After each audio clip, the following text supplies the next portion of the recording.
Lu harus bisa ngerasain deh. Lu sesekali gue pengen taruh lu semua yang gak percaya di tempat angker dan gue biarin lu sendiri di sana. Asli gue gregetan banget. Welcome to Barbar Supranatural. Mode gaib auto on. Barbar Supranatural. Kali ini kita bakal bahas tentang ngobrol gaib ya. Oke, bersama dengan seseorang di sini, Iren ya. Kemarin kita kan cuman kenal Iren sekilas di video-video explore kayak gitu, tapi kita belum tahu siapa dia. Oke, kenalan dulu dong ke netizen yang lagi pada nonton ini. Ya, perkenalkan nama saya Florencia Irena, panggil aja Iren. Apa terserah. Ya, kita santai aja ya. Di sini kita bahas-bahas tentang ngobrol gaib intinya ya. Oh iya, kan banyak yang bertanya-tanya tuh Ren. Iren tuh sebenarnya kisahnya tuh seperti apa sih gitu, sampai bisa dibilang anak indigo gitu. Coba dong diceritain dari awal kejadian sampai saat ini gitu. Maksudnya perjalanan itu seperti apa gitu. Coba diceritain. Ya, awalnya sih dari kelas 7 cuma bisa ngeliat kayak sekilas doang ya. Nah, makin nambah umur, makin lama makin lebih tajam penglihatannya. Lebih jelas ya. Iya. Itu pertama kali kejadiannya gimana? Di sekolah. Apa tuh? Coba diceritain sambil lihat. Kejadian. Jadi yang pas di sekolah kan emang badan lagi kurang sehat. Nah, di belakang temen ngeliat katanya ada sosok hitam. Oh, terus Aku nggak percaya lah, pas pulang kan sore ya, Iya. udah hampir maghrib, terus ngelihat ke belakang beneran ada. Itu lihatnya itu kalau jelas banget apa gimana sih? Kan kebanyakan orang-orang nih ya, sorry sebelumnya banyak banget gua nggak dengar cerita hoax lah tentang orang indigo, ataupun orang nggak percaya dengan apa itu makhluk kayak begituan. Nah, menurut pendapat lu tuh gimana sih? Karena lu kan yang ngalamin nih gitu. Coba deh lu kasih tahu rasanya tuh gimana sih gitu. Ya emang itu beneran Beneran ada ya. beneran ada, nggak bohongan, nggak. Oke, terus kayak misalkan apa sih suka dukanya gitu loh. Jadi orang indigo tuh apa sih? Ya kadang seru, kadang nggak juga. Serunya gimana? Serunya ya kayak ngelihat kayak ada yang bolak-balik, padahal mah dilihat nggak ada. Sama kayak aktivitas biasa mungkin ya kalau Iya. orang-orang indigo. Oke, terus dukanya gimana nih jadi orang indigo gitu loh? Suka ngagetin. Ngagetinnya gimana? Misalkan salah satu contoh lah. Ya kalau di rumah nih kan lagi sendiri gitu, suka ada yang lewat tiba-tiba tapi ngagetin gitu, kadang nunjukin mukanya, kadang kayak cuma lewat. Nah, terus gimana lagi? Maksudnya salah satu contohnya lah. Ya contohnya kayak kalau di rumah kan sendiri, suka ada yang lewat padahal nggak ada. Tapi pernah nggak sih kayak komunikasi gitu, ataupun ya lu berinteraksi dengan mereka yang jatuhnya notabene nggak kasat mata ya bagi orang-orang normal gitu?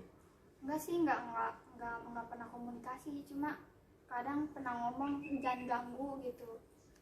Pernah nggak sih diserang gitu loh ketika lu lagi diam ataupun lu nggak mau ngehirauin mereka gitu?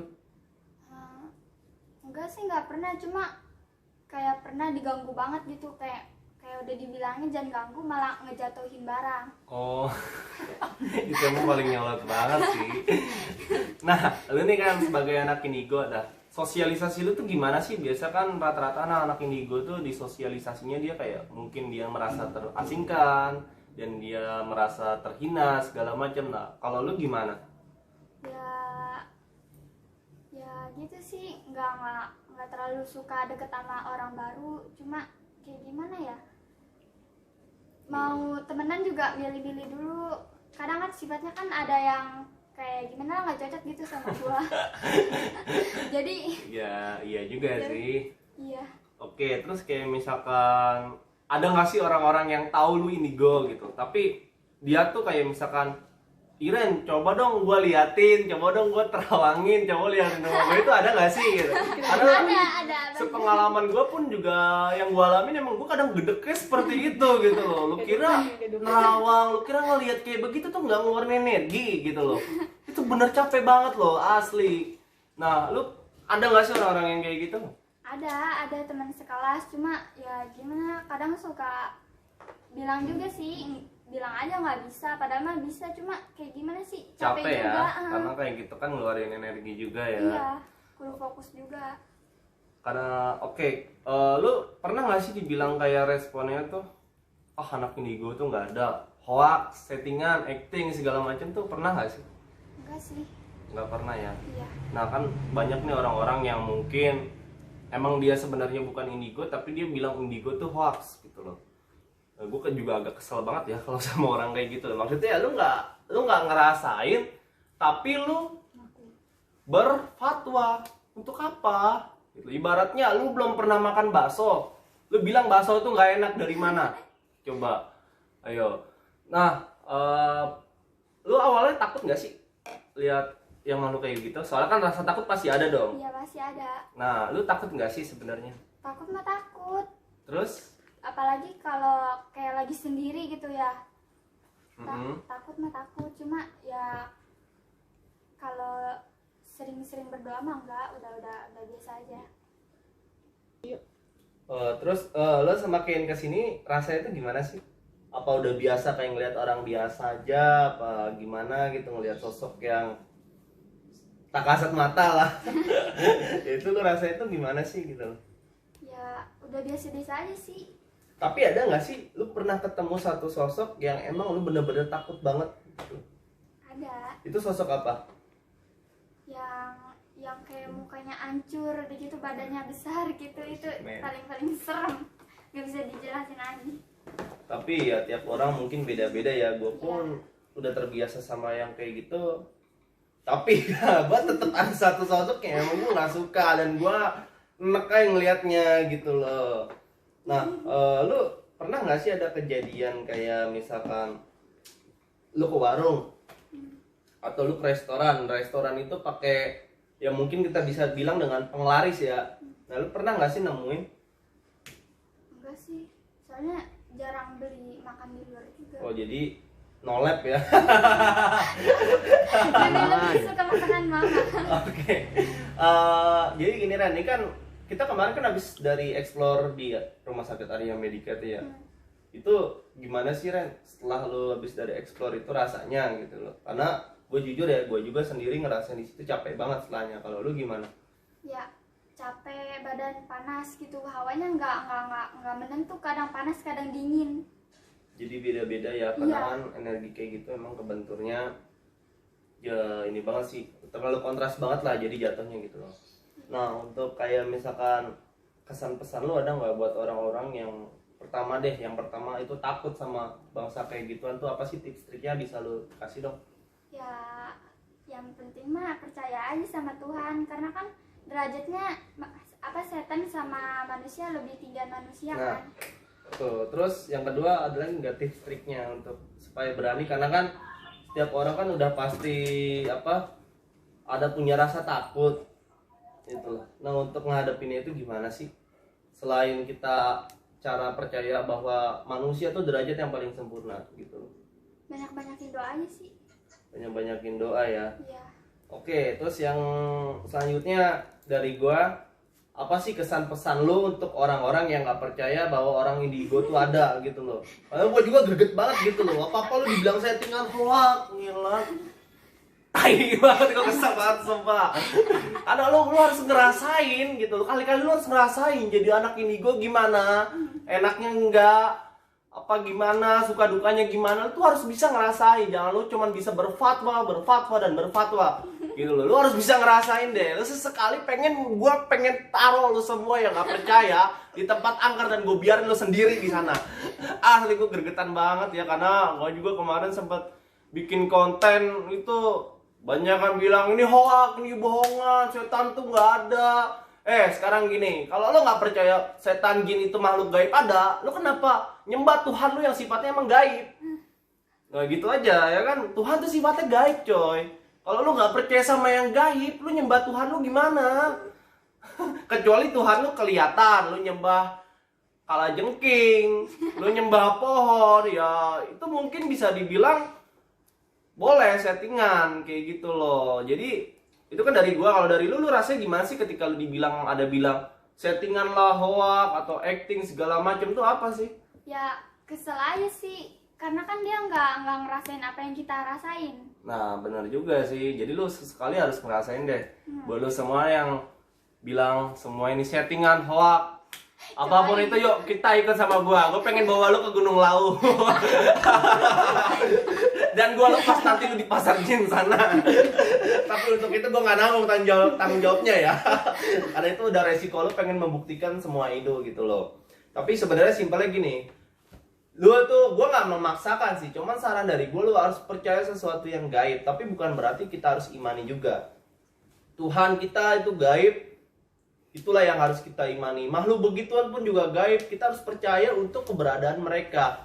Karena mungkin kalau di agama gua, Ren, agama Islam, itu ada sebuah surat yang menyatakan, tidaklah kuciptakan jin dan manusia hanyalah untuk beribadah kepadaku gitu loh. Di Quran aja itu disebutkan jin dan manusia, kenapa lu nggak percaya? Gitu loh. Kalau menurut lu gimana? Kalau untuk persepsi bahwa yang gaib-gaib tuh nggak ada gitu loh. Ya gimana ya, bingung juga sih. Bingungnya?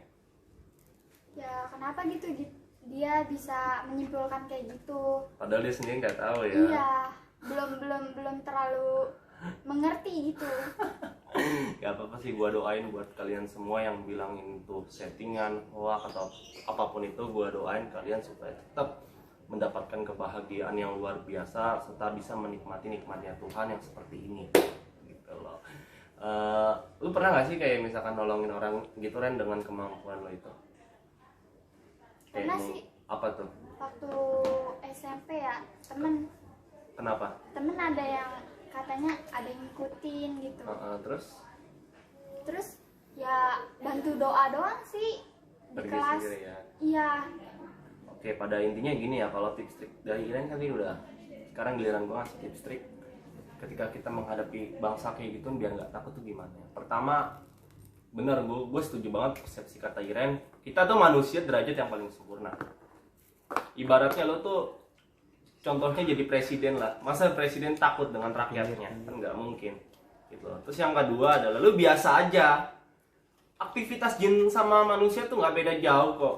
Ibaratnya kalau lu cuekin mereka, mereka juga akan capek sendiri. Kayak lu aja deh, mungkin lu yang cewek-cewek nih yang cewek-cewek pasti pada tahu ketika ada cowok yang deketin lu dan lu nggak nanggepin, pasti cowok bakal pergi, bakal mundur alon-alon. Capek sendiri. Iya, itu nggak beda jauh kok. Nah, kadang kan ada tuh ya, mungkin suatu kejadian, banyak juga gua ngedenger kayak misalkan mau sholat ataupun mau beribadah, berdoa itu godaannya kenceng banget gitu loh. Nah, itu tuh menurut lu kayak gimana sih tanggapan lu tentang hal itu? Gitu loh. Kayak mungkin meditasi, kita mau berdoa segala macem, dan itu gangguannya luar biasa banget gitu loh. Gimana ya? Tanggapan lu mengenai itu tuh apa? Ya mungkin karena dianya juga sih yang nggak terlalu yakin iya, ya, nggak terlalu bulat tekad dia, hanya sebagai penggugur kewajiban aja mungkin ya. Iya, jarang-jarang berdoa banget dia. Bener banget sih, kalau menurut gue gini loh, istilahnya begini, emang itu bener ada ketika kita mau bangun malam, beribadah segala macam, itu memang pasti ada gangguannya. Entah gangguan ada suara lah, ada sesuatu yang memang buat mencegah kita untuk melakukan itu. Gue percaya itu adanya, karena apa? Pertama begini, makhluk begituan tuh paling gak suka kita dekat dengan Tuhan.